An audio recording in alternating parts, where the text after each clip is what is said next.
একটা মানুষ কখন তার জেদ করে চাওয়া জিনিসটা আর চায় না জানো? যখন সে সব বুঝে যায়, যার কাছ থেকে চেয়েছিল তার কাছে সেই চাওয়ার কোনো দাম নেই। বারবার বলা সত্ত্বেও, বারবার বোঝানো সত্ত্বেও, প্রতিটা অপেক্ষা, প্রতিটা আশা সবই শেষমেশ খালি হাতে উপহাসে পরিণত হয়।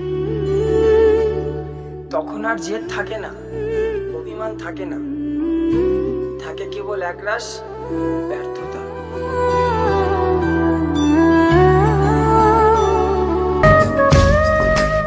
কি আজব ভালোবাসা ছিল আমাদের।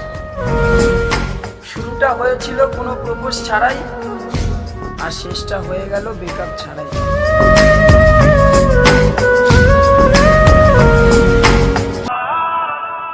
আমার না পাওয়া মহারানী আজ এই শহরের রানী। ছলনা করলে তুমি, আর কষ্ট পেলাম আমি। তবে প্রেমিক হতে না পারলেও নষ্ট জগতের রাজা আমি।